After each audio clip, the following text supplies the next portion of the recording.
محترم سامعین، السلام علیکم ورحمۃ اللہ وبرکاتہ۔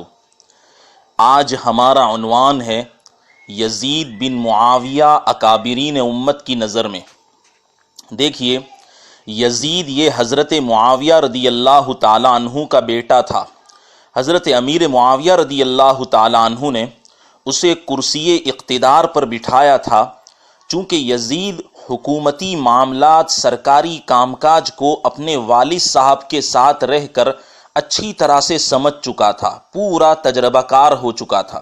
اس لیے حضرت امیر معاویہ رضی اللہ تعالی عنہ نے اسے پاور دے دیا تھا اور وہ حاکم بن گیا تھا۔ جب تک باپ یعنی حضرت امیر معاویہ رضی اللہ تعالی عنہ زندہ رہے یہ ٹھیک رہتا تھا، مگر جب حضرت امیر معاویہ رضی اللہ تعالی عنہ کی وفات ہوئی تو اس کا رویہ کچھ کا کچھ ہو گیا۔ اسی لیے کہتے ہیں کہ بڑوں کا سایہ بڑی اہمیت رکھتا ہے۔ تو یہ یزید اتنا آزاد ہو گیا کہ اس کے بے لگام اقتدار کی وجہ سے ایک عظیم حادثہ واقعہ کربلا کی شکل میں پیش آیا، اور جس میں آل رسول کا خون بہہ گیا۔ میرے بزرگوں، اسی لیے اسلاف امت کی نظروں میں بھی آپ کو یزید کی کوئی عزت محسوس نہیں ہوگی اور عزت کرتے ہوئے تم نہیں پاؤ گے۔ سب سے پہلے اسلاف امت کے ہم کچھ قول اور ان کے کچھ فرمان بالترتیب آپ کی خدمت میں پیش کر رہے ہیں۔ سب سے پہلے ہم امام احمد ابن حنبل رحمۃ اللہ علیہ کو لیتے ہیں۔ حضرت امام احمد ابن حنبل رحمۃ اللہ علیہ فرماتے ہیں، لا ينبغي ان يروى عنہ، وہ فرماتے ہیں کہ یزید سے روایت بیان نہیں کرنی چاہیے، یعنی یزید اگر کوئی حدیث یا کوئی روایت بیان کرتا ہے تو اس کی بات کو قبول نہیں کرنا چاہیے۔ دوسرے نمبر پر علامہ ابن تیمیہ رحمۃ اللہ علیہ، انہوں نے امام احمد ابن حنبل رحمۃ اللہ علیہ سے پوچھا کہ کیا آپ یزید بن معاویہ سے حدیث لکھیں گے؟ انہوں نے جواب دیا کہ نہیں، اس کی کوئی وقعت ہی نہیں ہے۔ پھر فرمایا، کیا یہ وہی شخص نہیں ہے جس نے اہل مدینہ کے ساتھ اتنا ظلم کیا جو بیان سے باہر ہے؟ نمبر 3، علامہ ابن تیمیہ الحرانی رحمۃ اللہ علیہ لکھتے ہیں، وَمَنْ آمَنَ بِاللَّهِ وَالْيَوْمِ الْآخِرِ لَا يَخْتَارُ أَنْ يَكُونَ مَعَ يَزِيدَ وَلَا مَعَ أَمْثَالِهِ الْمُلُوكِ الَّذِينَ لَيْسُوا بِعَادِلِينَ۔ فتاویٰ ابن تیمیہ رحمۃ اللہ علیہ جلد نمبر 4 صفحہ نمبر 251 سے 252 تک میں یہ بات لکھی ہوئی ہے۔ علامہ فرماتے ہیں، جو اللہ اور یوم آخرت پر ایمان رکھتا ہو وہ یہ نہیں چاہے گا، پسند ہی نہیں کرے گا کہ یزید اور اس جیسے ظالم بادشاہوں کے ساتھ وہ رہے۔ نمبر 4، مورخ اسلام حافظ شمس الدین الذہبی اپنی کتاب الروض الباسم جلد نمبر 2 صفحہ نمبر 36 پر لکھتے ہیں، حضرت معاویہ رضی اللہ تعالی عنہ کا بیٹا یزید پتھر دل تھا، ناصبی تھا، بد زبان تھا، شراب خور تھا اور بدکار تھا۔ اس یزید نے اپنی حکومت کی شروعات شہید اسلام حضرت حسین رضی اللہ تعالی عنہ کے قتل سے کی، اور اس کی حکومت کا خاتمہ واقعہ حرہ کے قتل عام پر ہوا۔ اسی لیے لوگوں نے اس پر لعنت بھیجی۔ اس کی عمر میں بھی برکت نہیں ہو سکی۔ حضرت حسین رضی اللہ تعالی عنہ کے بعد بہت سے صحابہ نے اس کے خلاف اللہ کی خوشی کے لیے لڑائی بھی لڑی۔ نمبر 5، ایک کتاب ہے البدایہ والنہایہ، اس کے جلد نمبر 8 صفحہ نمبر 230 پر ہے، وَكَانَ فِيهِ نَظْرٌ أَيْضًا إِقْبَالٌ عَلَى الشَّهَوَاتِ وَتَرْكُ بَعْضِ الصَّلَوَاتِ فِي بَعْضِ الْأَوْقَاتِ وَإِعَانَتُهَا فِي غَالِبِ الْأَوْقَاتِ۔ یزید نفسانی خواہشات کا پجاری تھا، بعض اوقات نماز چھوڑ دیتا تھا اور بسا اوقات نمازیں قضا پڑتا تھا۔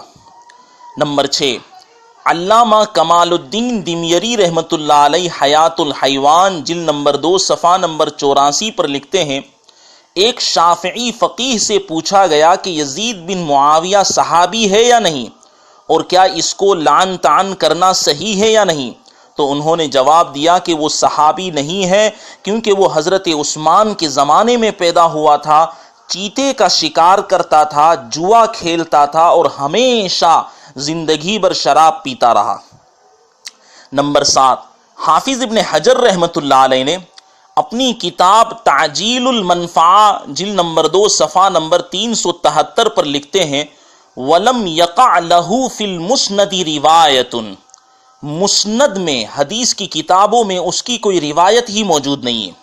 اور مزید وضاحت کرتے ہوئے اپنی کتاب تہذیب التہذیب جلد نمبر 7 صفحہ نمبر 185 پر لکھتے ہیں وَلَيْسَتْ لَهُ رِوَایَةٌ تُعْتَمَدُ، یزید کی ایسی کوئی بھی روایت نہیں ہے جو بھروسے کے قابل ہو۔